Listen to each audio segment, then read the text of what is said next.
Agnipath scheme के अनुसार हर साल 46,000 सोल्जर्स को रिक्रूट किया जाएगा इंडियन आर्म्ड फोर्सेज में। जो लोग 17.5 साल से लेकर 21 साल की उम्र के बीच में हैं वो एलिजिबल हैं, और जो भी इस स्कीम के लिए सिलेक्ट होते हैं उन्हें बुलाया जाएगा अग्निवीर। पहली बात तो अग्निपथ स्कीम की जो हायरिंग की एज लिमिट है ये भी बढ़ चुकी है। पहले जब अग्निपथ स्कीम आई थी तब सरकार ने कहा था कि कोई भी जो 17.5 से लेकर 21 साल का है यहां पर एनरोल कर सकता है। सरकार अब कह रही है कि जो ये 21 साल की एज लिमिट थी इसको भी हमने बढ़ाकर 23 कर दिया है, तो आराम से 22-23 साल का भी अगर कोई एस्पिरेंट है तो आराम से यहां पर कर सकता है एनरोल। आप पूछोगे कि ये 4 साल बाद नौकरी क्यों छोड़ेंगे? एग्जैक्टली यही दोस्तों इस स्कीम की सबसे बड़ी प्रॉब्लम है। ये रिक्रूटमेंट, ये अग्निवीर की नौकरी सिर्फ 4 सालों के लिए ही है। इन 4 सालों के खत्म होने के बाद सरकार आपको एक सर्टिफिकेट देगी, ये पैसा देगी और बोलेगी जाओ अब अपने लिए कोई और नौकरी ढूंढ लो। क्या ये एक्सपीरियंस आपको सही में मदद करेगा एक नई जॉब देने में? अगर आप कोई टेक्निकल जॉब के पीछे जाते, किसी प्राइवेट कंपनी में अगर आपको जॉब लेनी थी, तो इन 4 सालों में आप कोई कॉलेज की डिग्री ले लेते,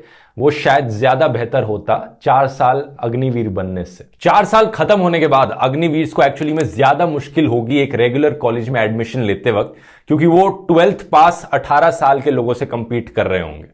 अग्निवीर अपने सर्विस के दौरान ही बहुत ही आराम से ग्रेजुएट भी बन सकते हैं, उनकी ग्रेजुएशन भी हो जाएगी, ताकि उनको ये ना लगे कि अपनी लाइफ का जो बिल्कुल प्राइम टाइम था, जो गोल्डन ईयर्स थे, ये हमने देश के नाम कर दिए, मगर अब 4 साल बाद हमको रिटायर किया जा रहा है। तो ऐसा नहीं है कि उस टाइम उनके पास ग्रेजुएशन नहीं होगी, they can become graduates as well. UGC ने ये कहा है कि 50% इनको क्रेडिट मिलेंगे फॉर इन सर्विस ट्रेनिंग। असलियत यही है कि 75% अग्निवीर को सिर्फ 4 साल की नौकरी मिली है, उसके बाद वो फिर अनएम्प्लॉयड हो जाएंगे, उन्हें खुद से अपनी कोई नई नौकरी ढूंढनी पड़ेगी। यहां पर कोई जॉब सिक्योरिटी नहीं है। आप देख पाओगे ट्वीट है होम मिनिस्टर अमित शाह की, ये कह रहे हैं ministry of home affairs decides to reserve 10% vacancies for the recruitment in CAPF। उसके अलावा जैसे ही अग्निवीर रिटायर हो गया जी, चलो मान लो एक यहाँ पे एस्पिरेंट था, 18 साल की उम्र में एनरोल हुआ, 4 साल की सर्विस करी, मिलिट्री में उसको एब्जॉर्ब नहीं किया गया, अब वो 22 साल का है, तो 22 साल का जब वो होगा, पहली बात तो उसके पास जो टोटल पैसा सरकार की तरफ से मिलेगा